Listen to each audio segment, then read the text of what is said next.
और इसी बीच एक बड़ी खबर आ रही है। पीएम आवास पर केंद्रीय कैबिनेट की बैठक होगी। आज थोड़ी ही देर में शुरू होगी केंद्रीय कैबिनेट की मीटिंग। ये बड़ी खबर इस वक्त आपको बता दें। केंद्रीय कैबिनेट मीटिंग में बजट को लेकर चर्चा संभव। 22 जुलाई से 12 अगस्त तक बजट सत्र चलेगा।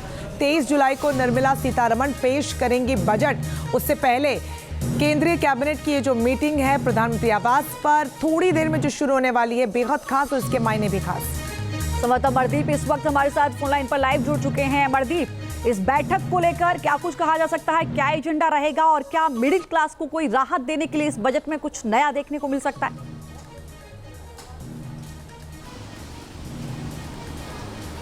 जी देखिए, दी तो जानी चाहिए मिडिल क्लास को राहत, क्योंकि जिस तरीके से चुनाव नतीजों के बाद में पहला बजट आम बजट मोदी सरकार का पेश होना है, जिस तरीके से जो कयास थे 400 पार का नारा था, उसके बाद में बीजेपी की ताकत जो है वो घटती हुई दिखाई दी है इस आम चुनाव में। अभी जो उपचुनाव हाल ही में, उस उपचुनाव में भी बीजेपी को हार का सामना करना पड़ा है। विधानसभा सीटों के उपचुनाव है उत्तर प्रदेश में। इसके अलावा जो अन्य राज्य हैं उनके भी विधानसभा चुनाव अक्टूबर नवंबर में होने हैं। ऐसे में कयास लगाए जा रहे हैं कि जो आज कैबिनेट की बैठक होनी है उसमें मसौदा तैयार किया जाएगा कि वो कौन कौन से ऐसे मुद्दे हैं जिसके जरिए जो आगाज है उस आगाज को बेहतर तरीके से जनता के सामने पेश किया जा सके, ताकि महाराष्ट्र, हरियाणा जैसे तमाम जो महत्वपूर्ण राज्य हैं उन राज्यों में जो विधानसभा चुनाव होना है उसमें जाने से पहले बीजेपी जनता के बीच में ये संदेश दे सके कि ये जो सरकार है वो आमजन की सरकार है, सबका साथ की सरकार है, सबके विश्वास की सरकार है। तो इसी के मद्देनजर 10:30 बजे के करीब में कैबिनेट के तमाम मंत्रियों की बैठक प्रधानमंत्री आवास पर होनी है। इसके अलावा चूंकि बजट सत्र है, राहुल गांधी जिस तरीके से पूरी तरह प्रोएक्टिव होकर के जमीन पर सियासत करते हुए नजर आ रहे हैं, इंडी गठबंधन के तमाम जो दल हैं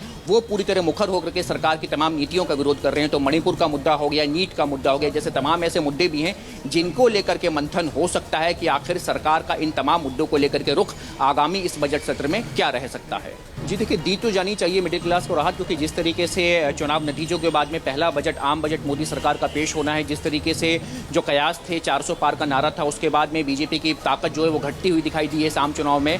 अभी जो उपचुनाव हाल ही में, उस उपचुनाव में भी बीजेपी को हार का सामना करना पड़ा है। विधानसभा सीटों के उपचुनाव है उत्तर प्रदेश में। इसके अलावा जो अन्य राज्य हैं उनके भी विधानसभा चुनाव अक्टूबर नवंबर में होने हैं। ऐसे में कयास लगाए जा रहे हैं कि जो आज कैबिनेट की बैठक होनी है उसमें मसौदा तैयार किया जाएगा कि वो कौन कौन से ऐसे मुद्दे हैं जिसके जरिए जो आगाज है उस आगाज को बेहतर तरीके से जनता के सामने पेश किया जा सके, ताकि महाराष्ट्र, हरियाणा जैसे तमाम जो महत्वपूर्ण राज्य हैं उन राज्यों में जो विधानसभा चुनाव होना है उसमें जाने से पहले बीजेपी जनता के बीच में ये संदेश दे सके कि ये जो सरकार है वो आमजन की सरकार है, सबका साथ की सरकार है, सबके विश्वास की सरकार है। तो इसी के मद्देनजर 10:30 बजे के करीब में कैबिनेट के तमाम मंत्रियों की बैठक प्रधानमंत्री आवास पर होनी है। इसके अलावा चूंकि बजट सत्र है, राहुल गांधी जिस तरीके से पूरी तरह प्रोएक्टिव होकर के जमीन पर सियासत करते हुए नजर आ रहे हैं, इंडी गठबंधन के तमाम जो दल हैं वो पूरी तरह मुखर होकर के सरकार की तमाम नीतियों का विरोध कर रहे हैं। तो मणिपुर का मुद्दा हो गया, नीट का मुद्दा हो गया, जैसे तमाम ऐसे मुद्दे भी हैं जिनको लेकर के मंथन हो सकता है कि आखिर सरकार का इन तमाम मुद्दों को लेकर के रुख आगामी इस बजट सत्र में क्या रह सकता है।